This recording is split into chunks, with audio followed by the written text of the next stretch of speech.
preserving and sharing the history of Herkimer County since 1896. The Herkimer County Historical Society and Herkimer County Community College present Climbing Your Family Tree.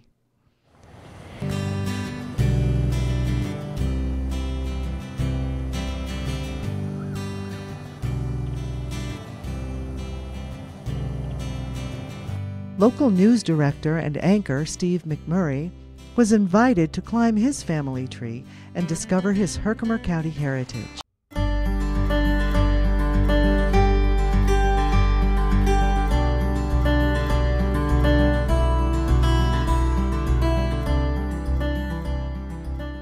Now that we have the Anna Timmerman connection, we're going to send you on to Nancy Cioch, who's president of the Snell-Zimmerman-Timmernan Family Reunion.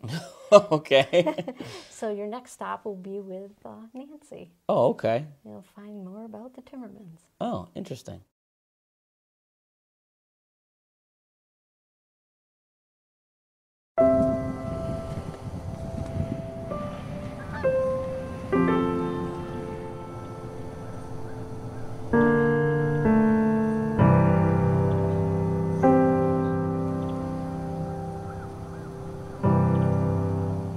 Welcome to Snells Bush Church. Well, thank you very much. Church of your ancestors. That's what I'm hearing. And I've actually discovered that we're cousins, too. Oh, wow. All right. So we go back to the same Timmerman, which would be George Timmerman. Okay. And I believe they did tell you about Abner Reed. Yes. And Anna Timmerman. Hmm? Anna was the daughter of George Timmerman, and she and Abner it's very interesting. When they were 79 and 80 years old, for some reason they separated. And of course, back in those days, they didn't have nursing homes. So if the parents became feeble, it was up to the children to take care of them. So Anna stayed with the oldest daughter in Little Falls. Okay. Abner went with one of the sons up in Jefferson County. Okay. So one of them's Anna's buried in Little Falls, Church Street Cemetery, and Abner Reed was buried in 3 Mile Bay, Lime, Jefferson County. So I thought that was quite interesting. Yeah, some sort of separation, or maybe just, I don't know, maybe the son could take care of the... Right. Well, maybe take it's care probably better. too much for one child to take care of Sure. both parents. All right, so you can have these. Oh, so thank you these very are much. printouts from our website, which you may want to do a little more exploring on. Okay. There's some information there, but more of the information on your ancestors is in our genealogy books. Oh, okay. These are all your cousins in here. Oh, okay. Descendants of George Timmerman, 1734 to 1800 of the Mohawk Valley.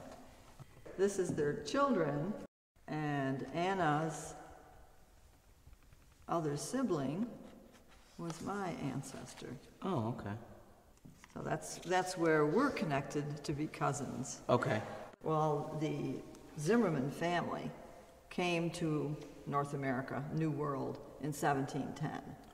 And that was part of the Palatine immigration. Right. You ever heard of that? Yes, which is down, as you go further east, through St. Johnsville, Palatine Bridge is down there. Well, this whole area was settled Okay. by them, including General Herkimer's home, Right. where I happened to work as well. But the Zimmermans were with that first immigration, and that's how they pronounced the name originally. German, Zimmerman. But it ended up Timmerman because the English dictionary at that time, or their alphabet, did not have Z. Really? And the English couldn't pronounce Z. Okay.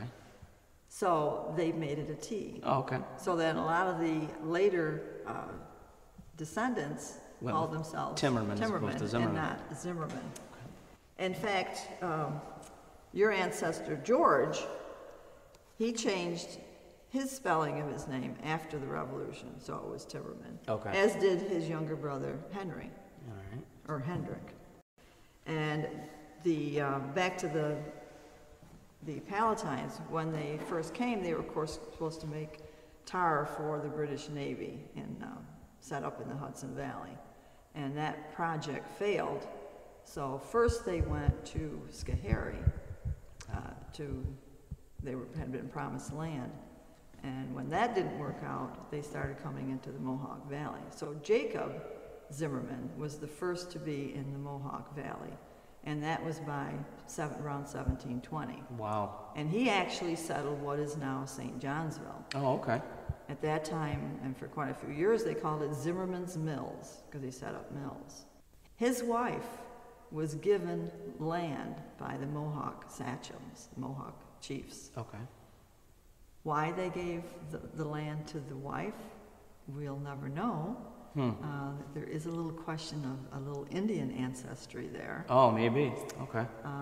But we have the original land patent that was given to Anna Margareta Zimmerman.